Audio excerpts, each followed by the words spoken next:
The cold metal floor beneath Kim Tae-ho felt like ice against his burning skin. Every breath was a struggle that sent sharp pain through his chest. The alien medical bay around him buzzed with activity, but everything seemed distant and blurred. Tae-ho tried to lift his head, but the simple movement made his vision spin. Through the haze, he could see the tall crystal beings working around him. Their 6 arms moved in perfect harmony as they operated strange machines that hummed and clicked. The Valdari doctors spoke in their musical language, but the translator, device near his ear, turned their words into cold medical terms. Subject showing rapid cellular breakdown, one voice said through the machine. Quantum radiation has spread to major organs. Estimated survival time is decreasing. Tae-ho closed his eyes and tried to remember how he had ended up here. The mission had been simple in theory. Take a small diplomatic ship to meet the Valdari fleet. Deliver the peace offer from Earth Command. Try to end the war that had already destroyed 3 entire star systems. But nothing had gone according to plan. The Valdari ship had been massive, bigger than any human city. When Tae-ho's shuttle approached, their scanning beams had been too powerful. The quantum energy that leaked from their sensors was harmless to the crystal beings, but deadly poison to human cells. By the time he reached the Valdari ship, the radiation was already eating through his body like acid.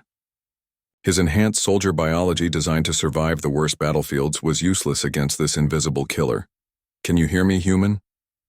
The translator crackled with a new voice. Tae-ho opened his eyes again. A different Valdari stood beside his bed. This one was smaller than the doctor's, with skin that seemed to shift and flow like liquid starlight. Where the others had multiple crystal spikes growing from their heads, this one's appearance was almost smooth, almost human-like. I can hear you, Tae-ho whispered. His voice sounded weak even to himself. I am Queen Nira of the Valdari Empire, the being said. You came here with a message from your people. Despite the pain, Tae-ho tried to sit up. This was why he had come here, even if it meant his death. Your Majesty, he managed to say, I carry terms for peace from Earth Command. The Queen moved closer. Her eyes were the strangest thing about her. They looked almost human, but held depths that seemed to go on forever. You are dying, Kim Tae-ho. My doctors give you perhaps 2 of your hours before the radiation destroys your nervous system. Then, we need to talk quickly, Tae-ho said. Queen Nira gestured to her medical staff. They backed away, giving the 2 of them space to speak privately. Tell me about this peace offer. Tae-ho's chest burned with each word, but he pushed through the pain. Earth Command offers complete withdrawal from the disputed systems. We will return to our own space and establish a neutral zone between our territories. In exchange for? Safe passage for our civilian ships. There are refugee fleets trying to escape the war zones. Families with children who just want to find somewhere safe. The Queen was quiet for a long moment. Her strange eyes studied his face as if trying to read something there. You would give up 3 star systems to save refugees? Those systems were never really ours anyway, Tae-ho said. We were just trying to find new homes for our people, but not at the cost of endless war. Your military commander sent you, here knowing you would die from our ship's radiation. Tae-ho met her gaze steadily. They warned me about the risk. I volunteered anyway. Why? The question hung in the air between them. Tae-ho thought about all the death he had seen in the war. Human colonies burned from orbit, Valdari ships torn apart by human weapons, soldiers on both sides dying for reasons most of them did not understand. Because someone had to try, he said finally. Someone had to take the first step toward ending this. Queen Nira walked to the large window that showed the stars outside. My people think humans are weak because you surrender when you should fight. They also think you are dangerous because you fight when you should surrender. They do not understand you. Do you? She turned back to face him. I have studied your species for many years. I know about your wars and your poetry, your art and your weapons, your capacity for both great cruelty and great kindness. Tae-ho felt another wave of pain wash through him. The machines around his bed began beeping faster. Whatever you decide about the peace offer, please remember the refugees. They are not soldiers. They are just people trying to live. You are dying, Queen Nera said again, yet you speak only of others. That is what soldiers do, Taiho replied. We think about the mission and the people we are trying to protect. The queen moved closer to his bedside again. What if I told you there was a way to save your life? I would ask what the cost would be. The cost would be mine to pay, she said quietly. Before Taiho could ask what she meant, the medical machines around him began alarming loudly. His heart rate spiked and then dropped dangerously low. The Valdari doctors rushed back to his side, their crystal hands moving quickly over their instruments. Cardiac failure imminent, one of them announced. Neural activity decreasing rapidly. Through the growing darkness at the edges of his vision, Taiho saw Queen Nera watching him with those deep, strange eyes.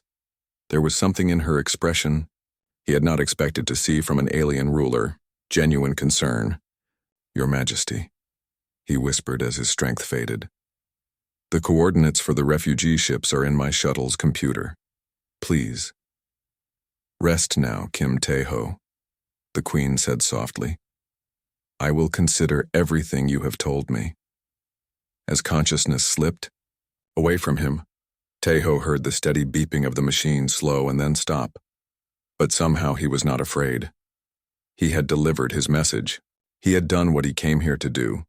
The last thing he remembered was Queen Nera's voice, speaking not through the translator but directly into his mind somehow. You will not die today, human. I will not allow it. Then darkness claimed him, and Kim Taiho knew nothing more. Queen Nera stood alone in the medical bay, watching the still form of Kim Taiho. The machines around him showed flat lines where there should have been signs of life. Yet something deep inside her refused to accept that the human was truly gone. She placed her hand on his forehead. His skin was cold, but she could sense something still fighting within him. The quantum radiation had stopped his heart and shut down his brain, but his cells were still trying to repair themselves. Even in death, humans refused to give up. My queen, a voice spoke behind her. She turned to see her chief medical officer, Dr. Keth, approaching with careful steps. His crystal spikes glowed with concern. The human has expired. Should we prepare the body for return to his people? No, Queen Nera said firmly. He is not truly dead yet. His species has a saying about fighting until the last breath. I believe his last breath has not yet come. Dr. Keth's spikes dimmed with confusion. The radiation has destroyed his major organs. Even if we could restart his heart, the damage is too severe. There is no treatment in our medical knowledge that could save him. Queen Nera walked to the large window overlooking the stars. Out, there human refugee ships were fleeing through space, carrying families who just wanted to survive. Kim Taiho had been willing to die for those people. The least she could do was try to save him. There is one treatment, she said quietly, but it has never been attempted. My queen? She turned back to face her medical officer. You know that our people possess two hearts, one of flesh and blood, one of living crystal. The crystal heart stores our memories and extends our lives far beyond what the flesh heart alone could provide. Dr. Keth's eyes widened with understanding and horror. My queen, you cannot be considering. I can survive with only my flesh. Heart, Queen Nera continued. My lifespan would be reduced from 1,000 years to perhaps 200, but the human could live. The political consequences would be enormous, Dr. Keth protested. The noble houses would see this as weakness. Some might even challenge your right to rule. Queen Nera looked down at Kim Taiho's peaceful face. This human came here knowing he would die. He asked for nothing for himself, only mercy for his people's refugees. If that is weakness, then perhaps we need more weakness in this galaxy. She could feel the thoughts of her advisors pressing against her mind through their neural link. Word was already spreading through the ship about what she was considering. The reactions ranged from shock to anger to outright horror. My queen, came another voice in her head. It was Lord Vex, her military commander. This is madness. We are at war with these creatures. You cannot give your crystal heart to one of them. Can I not? She replied through the mental link. I am still queen. The decision is mine to make. The noble council will demand an explanation, Lord Vex pressed. How do you explain saving a single human when we have killed thousands of them? Queen. Nira closed the mental connection and focused on Dr. Keth. How long do we have before the human's brain suffers permanent damage? In their terms, perhaps 10 minutes. But my queen, even if the transplant is successful, we do not know how. A crystal heart will affect human biology. It could kill him just as surely as the radiation. Or it could save him, Queen Nira said. Doctor, I have spent decades studying the human species. They fascinate me because they should not exist. They are physically weak compared to most galactic species. They have short lifespans and limited technology. Yet they refuse to be conquered or controlled. She moved to stand beside Kim Tae-ho's bed again. Do you know what this human's last words were? He asked me to save the refugee ships. Even while dying, he was thinking of others. That is not weakness, Dr. Keth. That is a kind of strength we have forgotten. Dr. Keth was quiet for a long moment. His crystal spikes pulsed with deep thought. The procedure would need to be done in your private chambers away from the noble houses. If it fails, we could claim the human simply died from his injuries. And if it succeeds, then we will face whatever consequences come, the doctor said. But my queen, once your crystal heart is removed, the process cannot be reversed. You will be forever changed. Queen Nira nodded slowly. Perhaps it is time for change. This war has gone on too long. Too many have died on both sides, for reasons that no longer make sense. She looked at Kim Tae-ho one more time. Begin preparations for the procedure. And doctor, have his shuttle's computer analyzed. I want to know the location of those refugee ships he mentioned. Yes, my queen. As Dr. Keth hurried to prepare, Queen Nira remained by the human's bedside. She placed her hand over her own chest, feeling the dual rhythm of her two hearts. The crystal heart pulsed with centuries of memories and experiences. It held the wisdom of her ancestors and the power that made her a true queen of the Valdari. Soon that heart would beat in an alien chest. A human who had been willing to die for peace would live because she chose to share her life with him. The political chaos that would follow was inevitable, but Queen Nira found herself strangely at peace with her decision. You wanted to save refugees, she whispered to the unconscious human. Perhaps together we can save both our peoples. The medical staff began wheeling Kim Tae-ho toward the Queen's private chambers. The most dangerous surgery in Valdari history was about to begin, and Queen Nira knew that nothing would ever be the same again.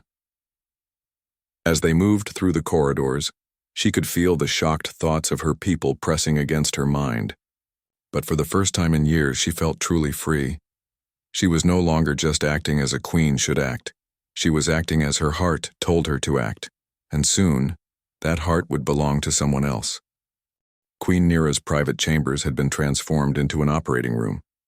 Ancient Valdari medical equipment, devices that were usually only used to treat royalty, hummed with power around the two surgical tables. On one table lay Kim Tae-ho, his body kept alive by the most advanced life support systems the Valdari possessed. On the other table, Queen Nira prepared to give up part of herself to save him. Dr. Keth worked with 3 other medical specialists, all sworn to secrecy.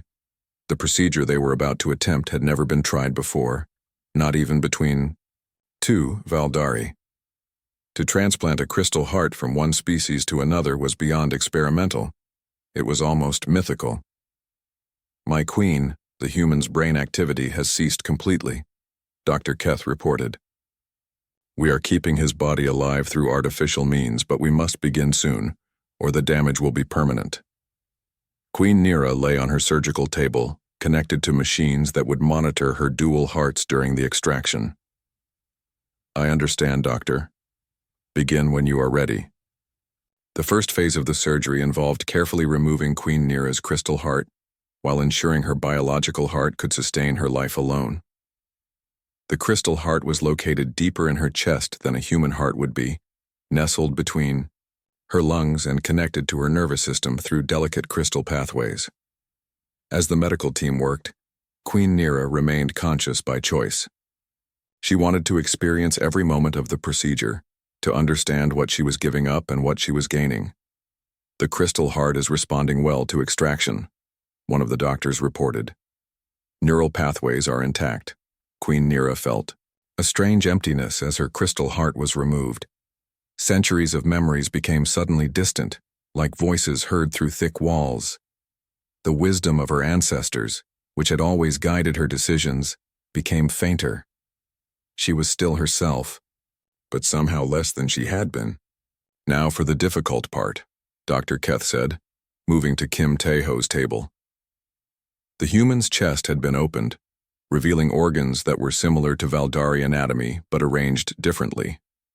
His heart, stopped by the quantum radiation, would need to be completely replaced by the crystal organ.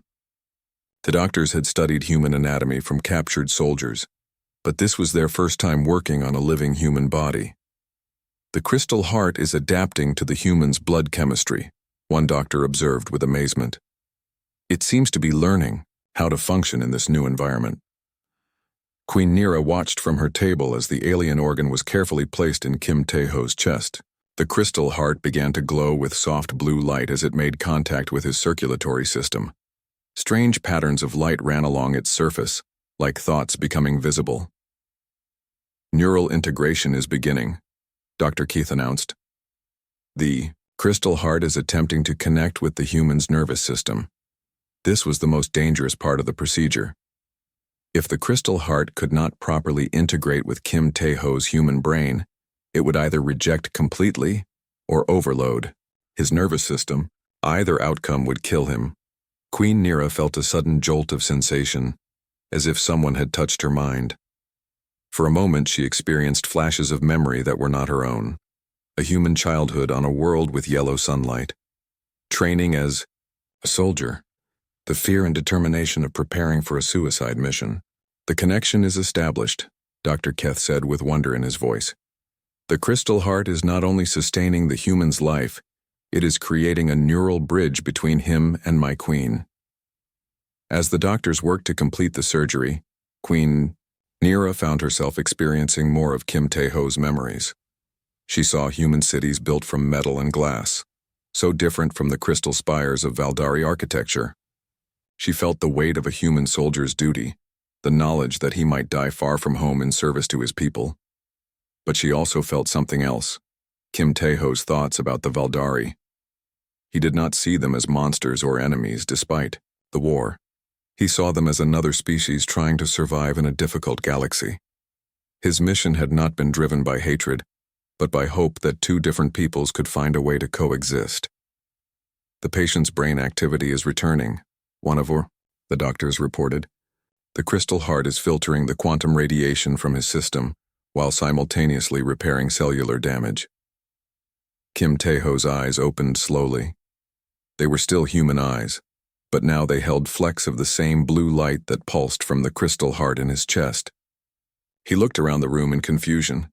Then his gaze found Queen Nira. "Your Majesty," he whispered. "What happened? I remember dying." "You did die," Queen Nira replied softly. "But death is not always permanent." Kim Tae-ho tried to sit up, and the doctors quickly moved to support him. "I feel strange. Different, like there are voices in my head, but they are not my voices." "The crystal heart carries memories," Queen Nira explained. "Some of my experiences are now part of you, just as some of yours are now part of me." Through their new connection, Kim Tae-ho could sense the Queen's emotions. Her genuine desire for peace, her loneliness as a ruler who had to make impossible decisions, and her growing respect for human courage and determination. "You gave me your heart," he said, understanding flooding through him. "You saved my life by giving up part of your own." "I gave you more than life," Queen Nira replied. "I gave you understanding. You now know my people as I know them, and I know yours through your memories." Dr. Keth monitored both patients carefully. The surgery is complete, but both of you will need time to adjust to the changes. My queen, your lifespan has been significantly reduced. Lieutenant Teho, your body is now sustained by technology your people do not understand. Kim Teho looked at his hands, seeing the faint blue glow that now pulsed beneath his skin in rhythm with his new heart. Why did you do this? Why save an enemy soldier? Queen Nira met his gaze steadily. Because you are not my enemy. You are a man who was willing to die for peace.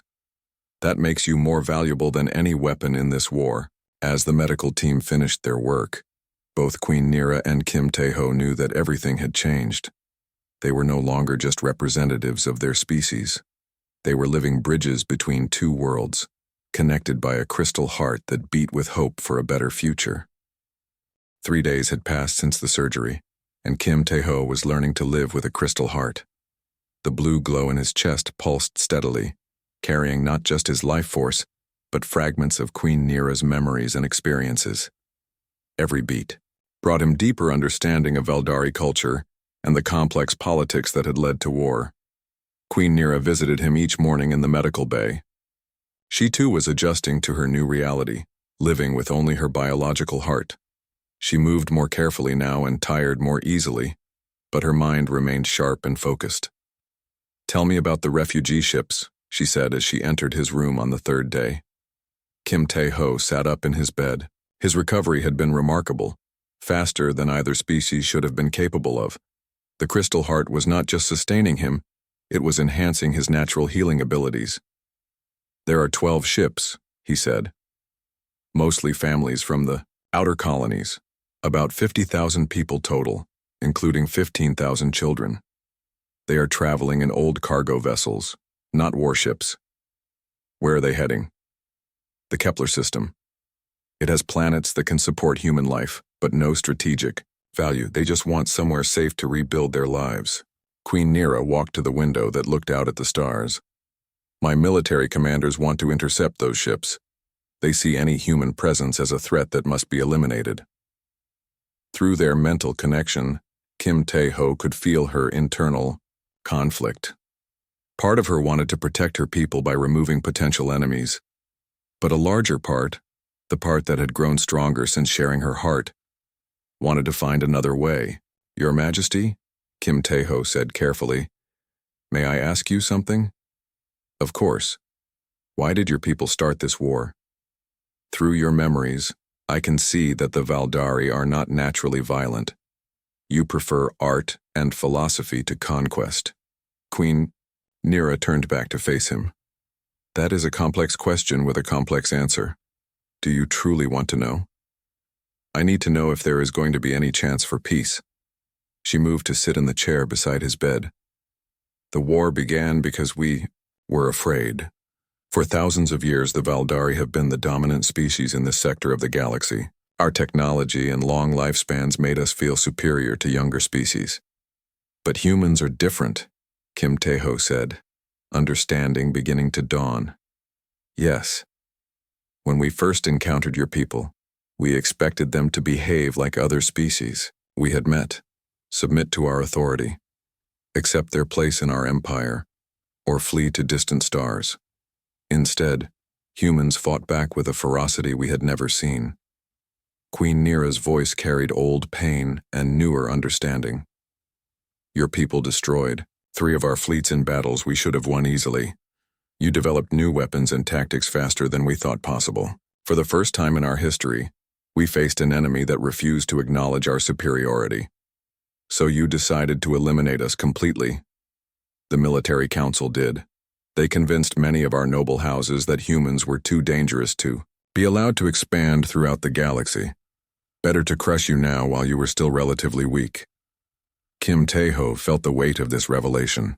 The war had not started because of territory or resources, but because humans had frightened the Veldari by refusing to be conquered. But you did not agree with the military council, he said. No. I have studied your species extensively. I have read your literature, analyzed your art, observed your behavior in peace and war. I knew that humans were not just another species to be catalogued and controlled. Through their connection, Kim Tae-ho experienced some of Queen Nira's private studies. She had spent decades learning about human culture, fascinated by their complexity and contradictions. She had seen their capacity for both great cruelty and great compassion, often within the same individual. You were looking for a way to end the war before I arrived, he realized. I was trying to find a path that would satisfy both species' needs, but the political situation was becoming impossible. The younger nobles saw the war as a way to prove their worth. The older nobles saw it as necessary for our survival. And now? Queen Nira was quiet for a long moment. Now I have given my crystal heart to a human soldier. Word of this has spread throughout the ship, and soon it will reach the noble houses on our homeworld.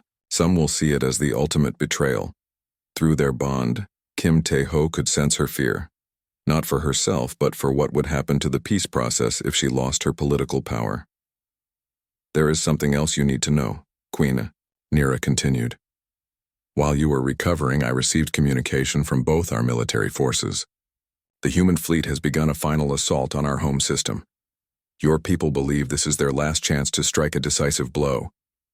Kim Tae-ho sat up straighter, alarmed. How long do we have? Perhaps 2 days before the fleets engage. If that battle takes place, it will be the largest conflict in the history of both our species. The casualties will be enormous. Can you stop your forces? I can try, but my authority is already being questioned because of what I did to save you. If I order our fleets to stand down without a clear victory, some commanders may refuse to obey. Kim Tae-ho swung his legs out of the bed and stood up. The crystal heart in his chest pulsed with new determination. Then we need to stop both fleets. How? Together. You have authority over Valdari forces, and I have credibility with human military commanders. If we can coordinate a ceasefire from both sides simultaneously, we might be able to prevent the battle. Queen Nira looked at him with new hope in her alien eyes. That would require perfect timing and extraordinary trust from military leaders on both sides. Your crystal heart gives me the ability to interface with Valdari communication systems, Kim Tae-ho said, feeling the alien technology respond to his thoughts. I can broadcast on frequencies that both species use. And I can provide the authority codes that will make both fleets listen, Queen Nira added.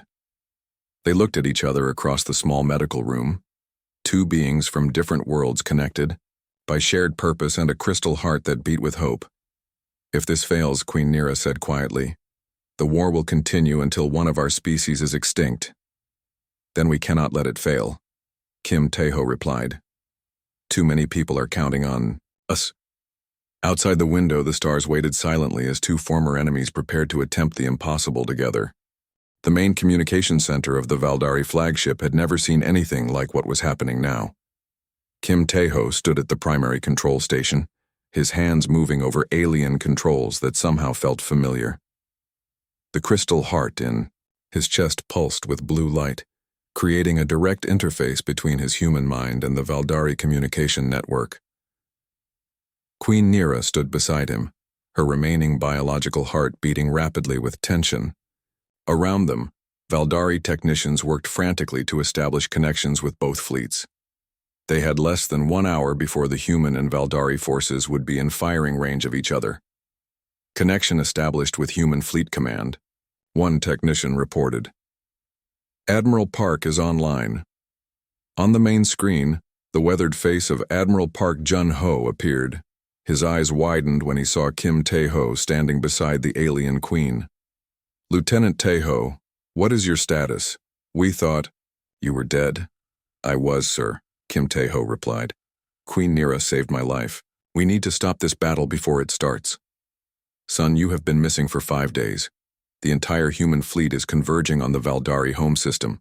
We cannot call off the attack now. Sir, I have delivered the peace terms to Queen Nira. She is willing to accept them, but only if we can prevent this final battle. Admiral Park's expression hardened. Lieutenant, you may be compromised. How do we know the aliens have not altered your mind somehow? Through the crystal heart, Kim Tae-ho could feel Queen Nira's frustration and fear. Time was running out. and the human fleet commander did not trust him. "Admiral," Kim Tae-ho said, "do you remember what you told me before I left on this mission? You said that sometimes the bravest thing a soldier can do is choose not to fight." Admiral Park was quiet for a moment. Those had been private words, spoken only between the two of them. It was proof that Kim Tae-ho's mind was still his own. "Even if I wanted to call off the attack," Admiral Park said slowly, "the fleet is spread across 3 star systems. I cannot reach all commanders in time." "You do not need to reach them individually," Queen Nira spoke for the first time. "Lieutenant Tae-ho can broadcast on all frequencies simultaneously using our communication network." "And why would you help us communicate with our fleet?" Admiral Park asked suspiciously. "Because your lieutenant gave me something more valuable than any military victory," Queen Nira replied. "He showed me that peace is possible between our peoples." On a secondary screen, the Valdari fleet appeared, hundreds of crystal ships arranged in perfect formation, ready to defend their home system. Kim Tae-ho could see the beauty in their design but also the devastating weapons they carried. "Queen Nira," he said, "can you contact your fleet commanders?" "Yes, but many of them will not trust my orders. They believe I have been weakened by giving you my crystal heart." "Then we broadcast to everyone at once," Kim Tae-ho decided. "Both fleets, all commanders, every ship in both armadas. We tell them the truth and let them decide." "That is incredibly risky," Admiral Park warned. "If this fails, we lose the element of surprise completely." "Sir, if this works, we save both our species from destruction," Kim Tae-ho replied. Queen Nira moved to her command station, beginning fleet-wide broadcast in 30 seconds. Kim Tae-ho felt the crystal heart in his chest pulse with power as it connected him to the vast communication network. Through the alien technology, he could sense hundreds of ships across multiple star systems, all preparing for the largest battle in galactic history. "This is Lieutenant Kim Tae-ho of Earth Command, broadcasting to all human and Valdari forces," he began. "I stand aboard the Valdari flagship with Queen Nira, who has agreed to peace terms that will end this war." The response was immediate. Communication channels lit up with shocked voices from both fleets, human captains demanding confirmation, Valdari commanders questioning their queen's authority. "I know this is difficult to believe," Kim Tae-ho continued. "For years we have seen each other as enemies. We have fought and died because we believed there was no other choice. But there is another choice." Queen Nira took over the broadcast. "To my people I say this. We began this war because we feared human expansion and aggression. But fear is not wisdom. I have seen into the heart of humanity through this man who stands beside me. They are not our enemies unless we make them so. The human fleet will withdraw from disputed systems," Kim Tae-ho added. "Refugee ships will be allowed safe passage to unoccupied worlds. In return, the Valdari Empire will establish a neutral zone between our territories." The communication channels erupted with arguments from both sides. Many commanders refused to accept the ceasefire. Some accused their leaders of treason. But slowly, individual ship captains began to stand down. A human destroyer captain was the first to power down weapons. A Valdari cruiser followed. Then more ships from both fleets began signaling their acceptance of the ceasefire. "Fleet Admiral Koth is refusing to comply," a Valdari technician reported. "He claims Queen Nira is no longer fit to rule and is ordering an attack." "Admiral Chen's task force is also rejecting the ceasefire," came a report from the human side. "They are continuing their approach to the Valdari homeworld."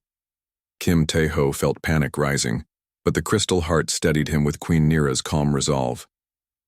"How many ships are still following rogue commanders?" "About 30% on each side," the technician replied. It was not perfect, but it was enough. The majority of both fleets had accepted the ceasefire. The battle would still happen, but it would be smaller, less devastating.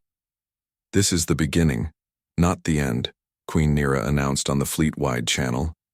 "Lieutenant Tae-ho will serve as the first human ambassador to the Valdari Empire. Together we will build the peace that both our peoples need." Over the following hours, Kim Tae-ho and Queen Nira worked together to coordinate the partial ceasefire. The rogue elements from both fleets engaged in a brief but intense battle, but the majority of both armadas held their positions. When the fighting finally ended, casualties were in the thousands rather than the millions that would have died in a full fleet engagement. It was still a tragedy, but it was not the extinction-level disaster that both species had been heading toward. 3 months later, Kim Tae-ho stood in the first joint human Valdari colony. The settlement was small, just a few hundred volunteers from both species, but it represented something unprecedented in galactic history. Queen Nira joined him at the observation deck overlooking the colony. Her movement was slower now, her lifespan shortened by the sacrifice of her crystal heart, but her spirit remained strong. "Do you ever regret your decision?" Kim Tae-ho asked her. "Never," she replied without hesitation. "I gave up centuries of life, but I gained something more valuable. I gained the chance to see our peoples learn from each other instead of destroying each other." Kim Tae-ho placed his hand over the crystal heart in his chest. It pulsed with steady rhythm, keeping him alive while connecting him to the queen who had saved him. "You gave me more than life, you gave me purpose. And you gave me hope," Queen Nira replied. "You showed me that courage and compassion can exist in the same heart." Below them, human and Valdari children played together in the colony's central garden. They laughed in different languages but seemed to understand each other perfectly. It was a small beginning, but it was a beginning. The war was not completely over.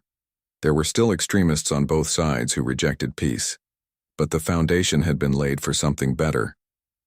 Kim Tae-ho had come to die for his people, but instead had learned to live for all people, human and Valdari alike.